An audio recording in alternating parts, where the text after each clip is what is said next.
Kalyan sign అండి. ఇది letter official గా రిలీజ్ చేసిన లెటర్. సో పవన్ కళ్యాణ్ గారికి సమాచారం లేకపోతే ఇంత బహిరంగంగా లేఖ రాయి జరుగుతున్నాయి. కాకపోతే ఏంటంటే అవి ఒక కొలిక్కి రాలేదు, అందుకనే వాటిని బయట పెట్టండి. కొలిక్కి వచ్చిన రోజు బహిర్గతం చేస్తారు, బహిరంగంగానే చేస్తారు, అన్నీ కూడా కుల్లం కుల్లాగానే జరుగుతాయి. అంటే రాష్ట్ర హెడ్ అయినటువంటి ఇప్పుడు కేంద్రం నుంచి రాష్ట్రానికి హెడ్గా అయినటువంటి శివప్రకాష్ గారి స్టేట్మెంట్ ఇది.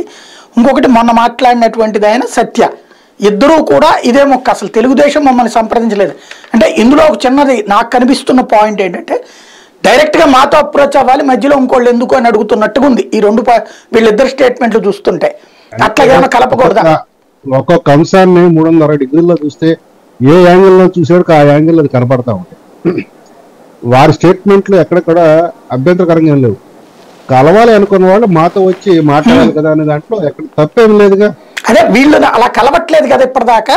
అదేమన్నా కలిపే కలవాలి అనుకున్న వాళ్ళకి కొన్ని ఇబ్బందికరమైన పరిస్థితులు వాళ్ళకి వాళ్ళు క్రియేట్ చేసుకున్నారు కదా. వాళ్ళకి ఇప్పుడు వెళ్ళడానికి మొహం చాలట్లేదేమో, ఒక ఇబ్బందికరమైన పరిస్థితి రావచ్చు. ఆ ఇబ్బందికరమైన పరిస్థితి who will break the ice? ఇక్కడ ఐస్ బ్రేక్ చేసేది పవన్ కళ్యాణ్ గారు. ఇక ఉప్పా లక్ష్మణ్ గారు ఒక మాట చెప్పారు, పేర్లు తొందరగా ప్రకటించకపోతే పొత్తు చేయకపోతే. నేను ఆంధ్రప్రదేశ్ వరకు వచ్చినప్పుడు వారు చెప్పిన యొక్క అర్థాన్ని తీసుకుంటారు.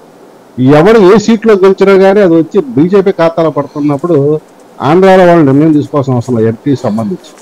కానీ తెలంగాణలో 17 సీట్లలో మ్యాక్సిమం క్యాప్చర్ చేయాలనుకున్నప్పుడు ఖచ్చితంగా ముందస్తుగానే అనౌన్స్ చేయాలా, ముందస్తుగానే వెళ్ళాలి. కాబట్టి తెలంగాణ పరిస్థితి వేరు, ఆంధ్ర పరిస్థితి వేరు.